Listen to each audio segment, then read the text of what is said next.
Episode ini kami akan pergi ke Langfjordbotn, Alteide, Jøkulfjord, hutan, dan Storsandes lagi untuk mencari Aurora.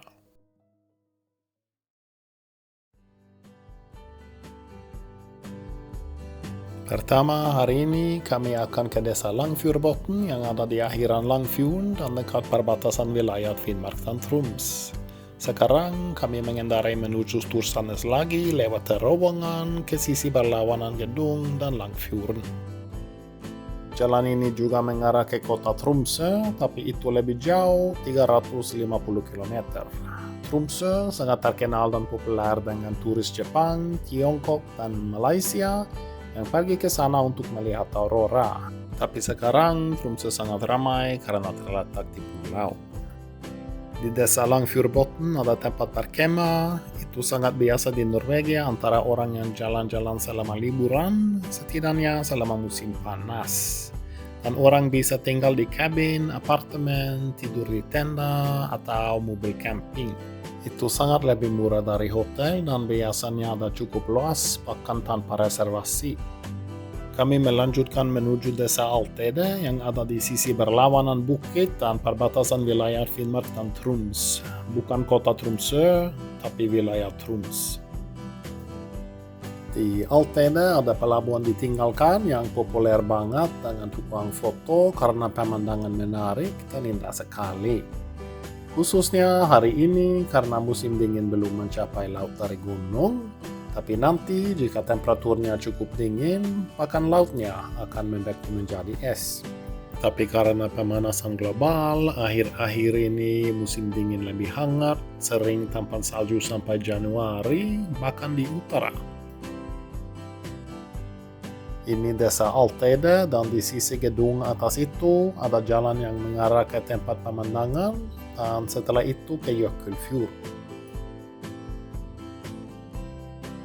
Dari atas kamu bisa melihat pemandangan sama, pelabuhan tua itu dan tempat di mana kami berdiri beberapa menit lalu.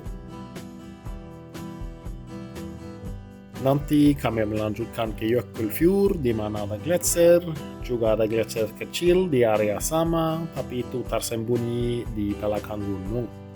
Sementara itu, di pegunungan ini musim dingin sudah mulai dan lanskap sangat indah. Dan walaupun tidak ada banyak infrastruktur di sini, juga tidak ada kerumunan, tidak ada polusi, dan tidak ada stres.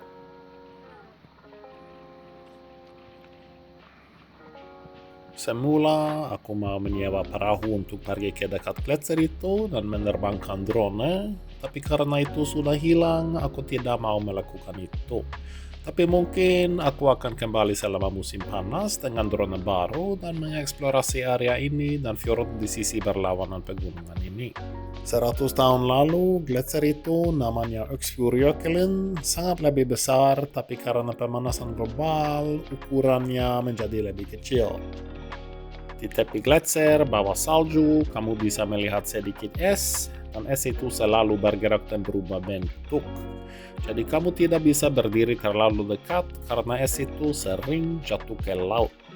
Sebenarnya kami hanya bisa melihat mungkin beberapa persen dari gletser itu karena dia menutup hampir seluruh pegunungan.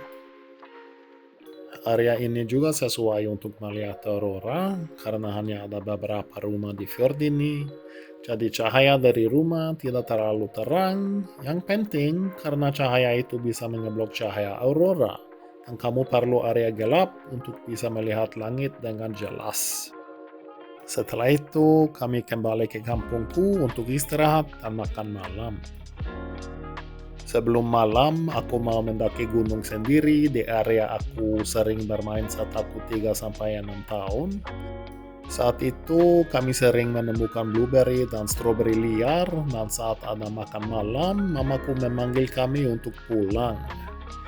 Walaupun bukit ini sangat curam, di masa lalu orang tua tidak sangat cemas karena itu bagian budaya. Tapi sekarang generasi orang tua barunya lebih takut dan berhati-hati. Dari atas bukit ini kamu bisa melihat sangat jauh dan aku bisa melihat rumahku di samping gedung kuning besar itu.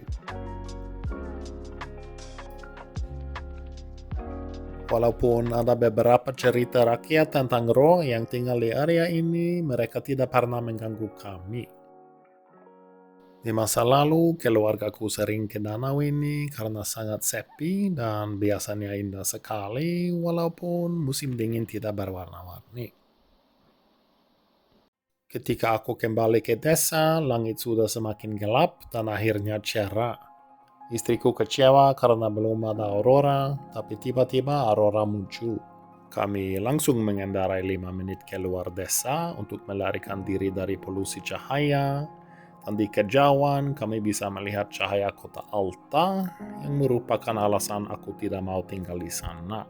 Tapi sebagian besar aurora ada di sisi berlawanan gunung ini agar kami harus pergi lewat terowongan ke Stursanes lagi dan juga karena lanskap dan pegunungan di sana sempurna untuk mengambil foto aurora. Sekarang indeks KP yang mengukur kekuatan aurora adalah 3 atau 4 dari 7 yang cukup kuat untuk melihat aurora dengan mata telanjangmu. Tapi jika terlalu lemah, warnanya putih seperti awan dan kamu harus berfoto dengan kamera profesional atau kamera HP-mu dengan mode khusus malam untuk merekam warnanya. Tapi jika aurora cukup kuat, tidak apa-apa, bahkan bisa merekam video. Biasanya turis pergi ke Tromsø untuk melihat aurora karena kota itu terkenal sekali, tapi sebenarnya ada kurang cahaya dan lebih hari dengan langit cerah di Alta karena iklimnya pedalam dan di Tromsø ada iklim pesisir dengan lebih awan.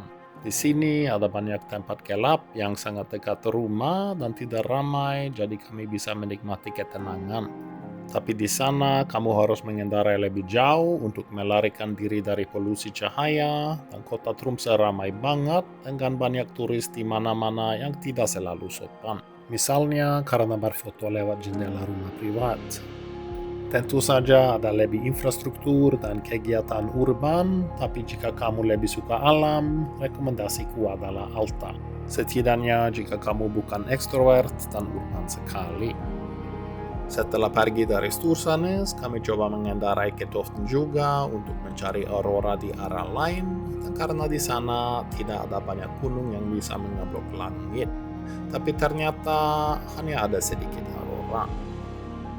Dan walaupun aurora ini lumayan, ada banyak warna berbeda, biasanya ungu, biru, dan merah, kadang-kadang bahkan kuning dan merah muda.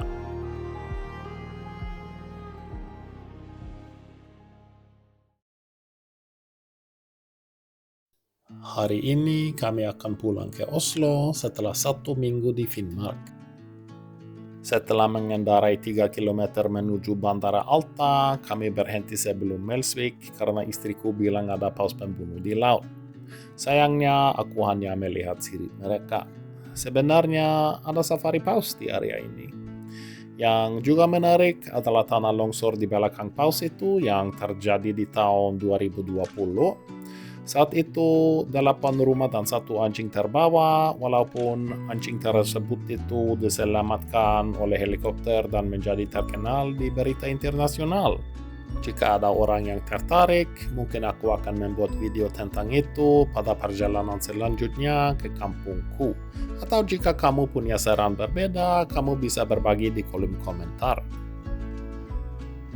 Akhirnya kami terbang ke Oslo setelah 8 hari di Finnmark dan kami puas. Jika kamu tertarik dengan Alta, kamu bisa terbang dari Oslo yang adalah ibu kota Norwegia. Juga ada 2 rute baru dari Frankfurt di Jerman atau Helsinki di Finlandia. Tromsø tentu saja bagus, tapi lebih urban, dan di Alta juga ada banyak kegiatan turis walaupun tidak ramai, lebih dekat alam dan dengan ketenangan luar biasa. Jika kamu tidak mau bertemu turis lain, kamu tidak harus. Selama musim panas, pemandangan dari pesawat indah sekali. Tapi setidaknya sekarang kamu bisa melihat Samudra Atlantik di kejauhan, dan di tengah video kamu bisa melihat Langfjorden lagi dari kanan ke kiri. Di sini kamu bisa melihat Langfjorden, Langfjordbotn, Alteide, dan Jøkelfjord, juga gletser dari kemarin. Terima kasih jika kamu menonton serial Finnmark aku. Konten perjalanan ini sedikit berbeda, tapi aku berharap bahwa kamu menikmati ini. Ingat suka, komentar, dan subscribe, dan sampai jumpa lagi.